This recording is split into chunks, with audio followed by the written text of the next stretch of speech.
नमस्कार, हमारे digital platform पर आपका स्वागत है। मैं हूं आपके साथ सुजाता। बुंदेलखंड का जिक्र आते ही हमारे जहन में आता है रानी लक्ष्मीबाई का पराक्रम, 1857 का स्वतंत्रता संग्राम और उसके बाद बीहड़, बागी, चंबल की घाटी, बेरोजगारी और पिछड़ापन। लेकिन कहते हैं कि दुनिया में बस एक ही चीज निरंतर है और वो है बदलाव। और अब बुंदेलखंड में भी बदलाव की बयार बह रही है। बुंदेलखंड में कुल 13 जिले आते हैं, जिसमें 7 उत्तर प्रदेश में और 6 मध्य प्रदेश में हैं। उत्तर प्रदेश के चित्रकूट, झांसी, महोबा, जालौन, ललितपुर, हमीरपुर, ये तमाम इलाके बुंदेलखंड का हिस्सा हैं। इसका कुल क्षेत्रफल की अगर हम बात करें तो वो 69,000 वर्ग किलोमीटर है। यहाँ की आबादी कुल 1 करोड़ की है। यह इलाका उत्तर प्रदेश के बाकी इलाकों से पिछड़ा हुआ माना जाता है। इस इलाके की अपनी समस्याएं, अपनी जरूरतें हैं और इस इलाके के लोगों को हमेशा अपनी उपेक्षा की शिकायत रही है। इसी वजह से कई बार अलग बुंदेलखंड प्रदेश की मांग भी होती रही है। बुंदेलखंड के विकास पर ध्यान केंद्रित करने के लिए 2019 में एक बुंदेलखंड विकास बोर्ड का गठन किया गया। इस बोर्ड का कार्यकाल 3 साल रखा गया। इस बोर्ड की अहम जिम्मेदारी है क्षेत्रीय विषमताओं को दूर करने के लिए परामर्श देना, विकास कार्यों के लिए दिशा निर्देश देना, सूखे की समस्याओं से निपटने के लिए परामर्श देना, रोजगार के अवसर पैदा करना और साथ ही जो आवंटित बजट है उसका सही इस्तेमाल हो, इसकी निगरानी करना। वर्तमान की परियोजनाओं की अगर हम बात करें तो बुंदेलखंड में इस वक्त सबसे बड़ी परियोजना जो है वो है बुंदेलखंड एक्सप्रेस वे।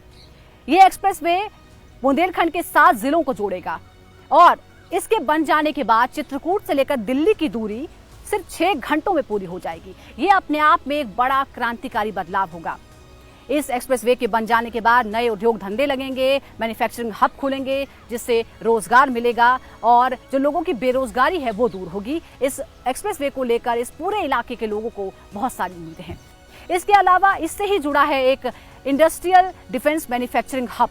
वो कॉरिडोर भी तैयार किया जा रहा है जो इस एक्सप्रेसवे के समानांतर ही तैयार होगा। इसके जो 6 नोडल्स हैं उसमें बुंदेलखंड के 2 जिले भी आते हैं, झांसी और ललितपुर। यहाँ मैन्युफैक्चरिंग हब बनेगा जिससे रोजगार होगा, विकास कार्य होंगे और इलाके में खुशहाली आएगी। 2021 के बजट में बुंदेलखंड की अगर हम बात करें तो यहाँ की विशेष परियोजनाओं के लिए 210 करोड़ रुपए आवंटित किए गए हैं। इसके अलावा बुंदेलखंड एक्सप्रेस वे के लिए 1492 करोड़, साथ ही श्री राम की तपोस्थली चित्रकूट में विकास कार्यों के लिए 20 करोड़ का आवंटन किया गया है। इसके साथ ही Bundelkhand defence electronic manufacturing cluster बनाने की भी परियोजना है। इसके लिए फिलहाल बजट आवंटित नहीं किया गया है, लेकिन इसकी परियोजना तय हो गई है। इसके साथ ही बुंदेलखंड एक सूखाग्रस्त इलाका माना जाता है, तो तरह तरह की जल से जुड़ी हुई, सिंचाई से जुड़ी परियोजनाएं भी प्रदेश के इस इलाके में चलाई जा रही हैं। अगर चुनावी गणित की बात करें तो साल 2017 के विधानसभा चुनाव में बुंदेलखंड के लोगों ने बीजेपी पर बड़ा भरोसा जताया था और भरोसे के साथ उम्मीदों का बोझ भी आता है। वर्तमान योगी सरकार उस पर खरा उतरने की कोशिश कर रही है। कई नई परियोजनाएं लागू की गई हैं, कुछ परियोजनाएं पूरी हुई हैं, कई पूरी नहीं हो पाई हैं। कहते हैं बड़ा बदलाव आने में वक्त लगता है, लेकिन शुरुआत जरूरी है। वो शुरुआत बुंदेलखंड में हो चुकी है। बुंदेलखंड के लोग वर्तमान में उस विकास को अपनी आंखों से देख रहे हैं और साथ ही अपने भविष्य को लेकर आशान्वित हैं। हमारे साथ जुड़ने के लिए शुक्रिया।